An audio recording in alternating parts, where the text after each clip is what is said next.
Bonjour tout le monde, j'espère que vous allez bien. Alors dans ce cours ou cette capsule que je vais mettre après en ligne, il s'agit bien sûr d'un nouveau cours dans le cadre des cours à distance dispensés bien sûr pour mes chers élèves de la première année du baccalauréat. C'est bon? Très bien. Alors bien sûr les séances précédentes on a analysé donc le chapitre 6. Maintenant on passe au cours de langue. Donc il s'agit bien sûr d'un corps très intéressant et très important et bien sûr ça demande beaucoup de concentration. C'est bon? Alors donc il s'agit bien sûr du cours intitulé donc le passage du discours direct ou discours indirect. Très bien. Alors voilà, vous avez donc devant vous le titre de la leçon, le passage du discours direct au discours indirect. Les capacités visées ou les objectifs de cette séance, c'est d'abord définir ce que c'est que donc le discours rapporté, définir le discours direct et indirect, reconnaître donc les... Désolé.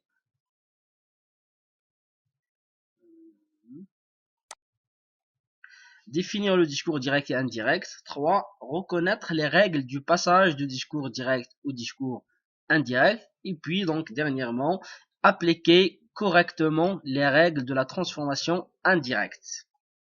Très bien. Donc, la première chose, bien sûr, vous avez donc le discours rapporté. Définition, puisque c'est l'intitulé de ce cours. On parle de discours rapporté quand une personne rapporte les paroles d'une autre personne ou bien ses propres paroles. C'est bon, donc à chaque fois qu'on rapporte, soit nos paroles, soit les paroles d'autrui, alors là, on appelle donc discours rapporté. Très bien. Alors, bien sûr, dans le discours rapporté, vous avez deux types. C'est bon. Donc, vous voyez devant vous les types du discours rapporté.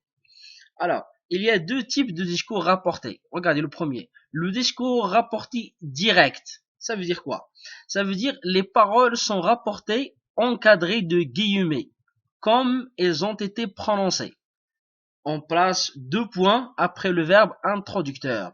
Ça veut dire dans le discours rapporté direct, ça veut dire donc dans le discours rapporté direct, désolé, donc il y a un problème ici. Ça veut dire dans le discours rapporté direct, les paroles sont rapportées donc directement. Alors là, donc celui qui parle, on a introduit, donc on a rapporté ces paroles directement telles qu'elles sont produites par le locuteur. C'est bon, c'est-à-dire ils n'ont pas subi aucune transformation. Comme quand ils ont été prononcées et produites dans leur cadre de communication, on les a rapportées comme elles sont ou telles elles sont. Et puis, bien sûr, pour conserver ça, on met, bien sûr, après deux points, on met un verbe introducteur. Et puis, bien sûr, on met donc le discours entre guillemets. Très bien. Comme vous voyez, bien sûr, devant vous, vous avez donc les verbes introducteurs, par exemple, dire, déclarer, répondre, demander, affirmer, confirmer, etc. Je vous donne un exemple. Regardez. Le réceptionniste a dit. A dit, donc le verbe dire au passé composé, c'est le verbe introducteur. C'est lui qui va introduire donc ce que le réceptionniste a dit. Regardez. Deux points. On ouvre les guillemets. Le petit déjeuner est servi entre 7h et 9h. Point. On ferme les guillemets.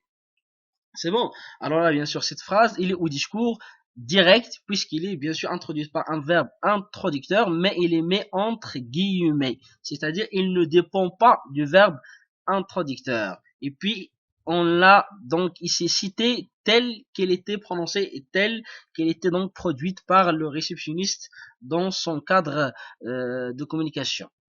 C'est bon. Et puis, toujours dans les types du discours rapporté, vous avez le deuxième type. Le discours rapporté, ou ce qu'on appelle donc indirect, style ou discours indirect, les paroles sont rapportées indirectement dans une proposition subordonnée. C'est bon. Alors là, bien sûr, dans le discours rapporté indirect, les paroles, donc, elles ont subi une transformation.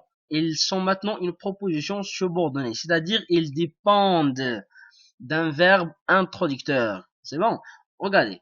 On ne trouve plus les signes de ponctuation comme dans le discours direct. Parce que dans le discours direct, vous trouvez donc les deux points, les guillemets, on peut trouver donc point d'exclamation, point d'interrogation, etc. Mais dans le discours indirect, on supprime les deux points, on supprime les guillemets, et puis bien sûr on supprime le point d'exclamation ou le point d'interrogation. Alors donc la transformation indirecte du même exemple, regardez l'exemple, le réceptionniste a dit que le petit déjeuner était servi entre 7h et 9h. Alors là, on garde toujours le verbe introducteur, mais on ajoute que. Et puis, que le petit déjeuner était servi entre 7h et 9h, c'est le complément de J direct du verbe dire. Donc, il dépend du verbe introducteur. Il est lié au verbe introducteur. C'est bon, donc il a subi la transformation. Vous remarquez bien sûr qu'on a supprimé ici donc les deux points, les guillemets, le point d'exclamation, le point d'interrogation, etc. C'est bon, donc voilà donc la différence entre le discours rapporté direct et le discours rapporté indirect, ou style indirect, ou style direct. J'espère que c'est clair, donc... Et puis maintenant on passe à autre chose. Les éléments concernés par les transformations, c'est-à-dire quand je passe du discours direct au discours indirect, qu'est-ce que je dois changer? Qu'est-ce qui doit être transformé? Bien sûr, donc les éléments qui sont concernés par les transformations sont d'abord ce qu'on appelle les pronoms personnels. Je, tu, il, nous, vous, il, etc. On doit les changer et on va voir comment après. Et puis vous avez aussi ce qu'on appelle les adjectifs et les pronoms possessifs. Les adjectifs c'est ma, ta, sa, mon, ton, son, notre, votre, leur, etc. Et puis les pronoms possessifs c'est le mien, le tien, la mienne, la tienne, etc. Et puis vous avez aussi donc 3, c'est l'adverbe du temps, maintenant, demain, etc. Vous avez les adverbes du lieu, comme ici, là-bas, etc. Et vous avez bien sûr donc les temps verbaux, comme le présent de l'indicatif, l'imparfait, etc. C'est bon. Alors tous ces éléments sont concernés par les transformations quand on veut passer du discours direct au discours indirect. Mais comment? C'est ce qu'on va voir donc par la suite. On commence d'abord par les choses simples. Les transformations liées aux pronoms personnels. C'est-à-dire quels sont les pronoms personnels qui sont utilisés dans le discours direct et que je dois changer quand je passe au discours indirect. Alors là, bien sûr, quand vous trouvez dans le discours direct je, c'est-à-dire entre guillemets, quand vous trouvez je, il devient il ou elle si c'est une fille. Ou c'est un nom féminin. Une personne donc. Et puis tu, il devient je. C'est bon? Et puis nous, il devient il. C'est masculin. Et elle, c'est, on parle bien sûr de femmes ou de filles, etc. Et puis vous devient nous. C'est bon. Alors à chaque fois que vous trouvez donc l'un de ces pronoms personnels présents dans le discours direct, vous devez donc les changer en autre pronom personnel que vous voyez devant vous dans le discours indirect. C'est bon. Alors je vous donne des exemples, bien sûr. Exemple. Regardez le premier exemple. Il ou elle m'a dit, deux points, on ouvre les guillemets, je suis là. Regardez maintenant, je, qu'est-ce qu'il devient? Il m'a dit qu'il ou qu'elle était là. Donc il, c'est un garçon par exemple, et elle, c'est une fille. C'est clair, donc le je devient il. Regardez le deuxième exemple. Il m'a dit, tu viendras aussi. Il m'a dit que je viendrai aussi. Donc tu, il devient je. Il m'a dit, donc le troisième exemple, vous viendrez. Et bien sûr, donc la transformation, il m'a dit que nous viendrions. Donc vous devient nous. Et puis le dernier exemple, il m'a dit nous serons là. Donc la transformation nous donne. Donc nous serons là ou on sera là. Donc il me donne, quand je la transforme, il m'a dit qu'il serait là. Donc nous, il devient il. Donc j'espère que c'est clair, puisque donc ici, quand il s'agit de pronoms personnels, c'est un peu facile. C'est bon. Et puis maintenant, on passe aux transformations liées aux adjectifs possessifs et même aux pronoms possessifs. Alors là, mon devient son, et puis il peut être aussi, oui, donc mon devient son, et notre devient leur. Ma, au discours direct, devient ça au discours indirect. Ton, au discours direct, devient donc ton au discours direct devient mon au discours indirect. Et même votre aussi, il peut devenir mon. Ta devient ma. Donc vos devient nos, au, mais. Et puis à toi devient le mien, et à moi devient le sien ou à lui. C'est bon. Donc alors là, il faut apprendre par cœur, bien sûr, donc ces adjectifs et pronoms possessifs. C'est comme c'est comme donc bien sûr donc les transformations liées au pronom personnel, les adjectifs possessifs et les pronoms possessifs aussi subissent bien sûr des transformations quand on passe du discours direct au discours indirect et vice versa.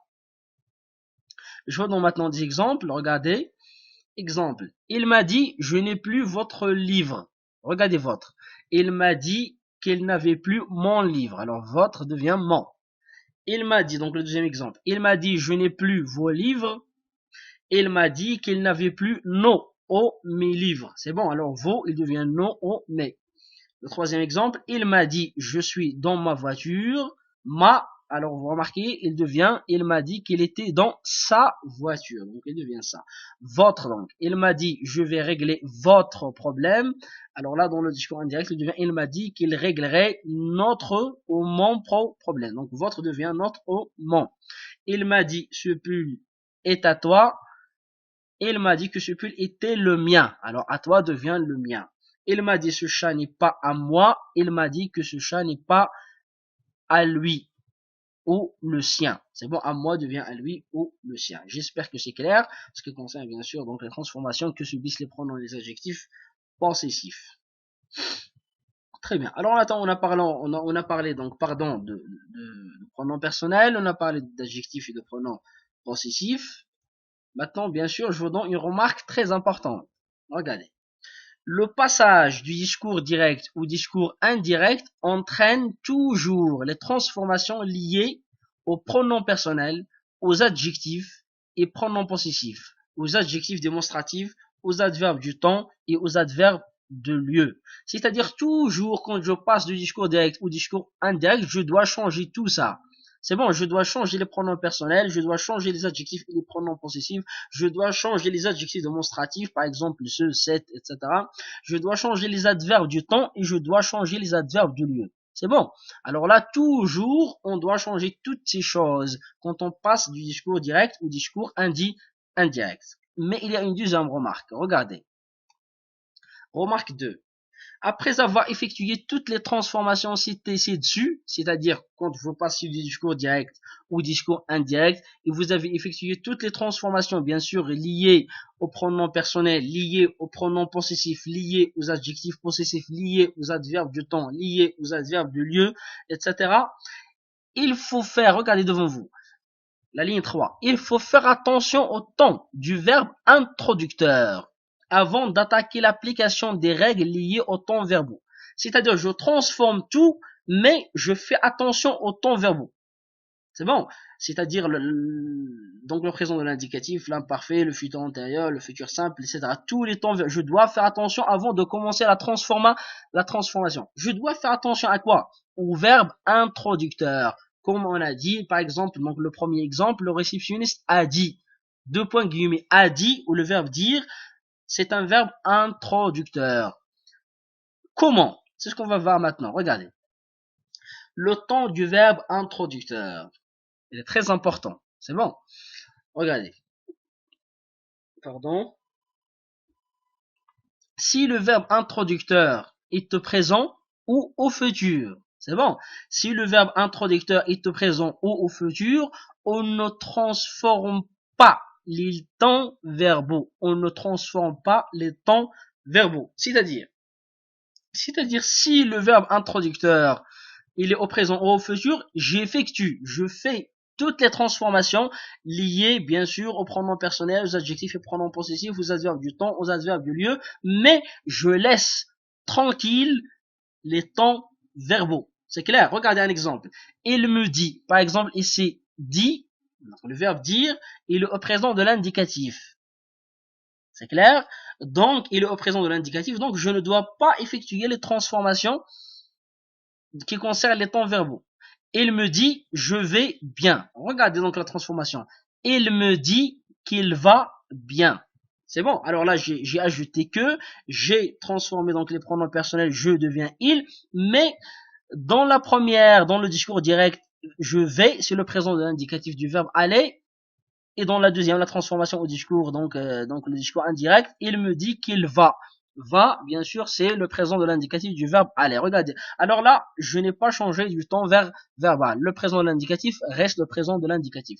La même chose si le verbe introducteur est au futur. Par exemple, il me dira. C'est bon, par exemple, dire au futur. Il me dira, je vais bien. La même chose. Donc, ça sera dans le discours indirect. Il me dira, quoi? Qu'il va bien. Parce que toujours, je garde, bien sûr, donc le temps verbal, puisque le verbe introducteur est au présent. Ou s'il est au futur, je fais la même chose. C'est bon? Très bien. Maintenant, deuxièmement, toujours dans le temps du verbe introducteur, je lis. Si le verbe introducteur est au passé, par exemple passé composé, passé simple, imparfait, donc tous les temps du passé. Si le verbe introducteur est au passé, passé composé, passé simple, imparfait, etc., on transforme les temps verbaux selon des règles précises. C'est bon? Alors là, on a dit la première règle, si le verbe introducteur est au présent ou au futur, je laisse tranquille les temps verbaux. Mais si le verbe introducteur est au passé, alors là, je dois bien sûr effectuer les règles qui sont liées aux temps verbaux selon des règles précises qu'on va expliquer donc tout de suite. Regardez, nota bene, une chose très importante, une remarque. La transformation des temps verbaux concerne seulement les verbes entre guillemets. C'est bon, c'est-à-dire je touche pas le verbe introducteur. Je regarde seulement s'il est au présent ou au futur ou au passé. Mais les temps qui vont subir des transformations ou des modifications, ce sont bien sûr les verbes qui se trouvent entre guillemets. C'est clair? Très bien. Je vous donne bien sûr des exemples.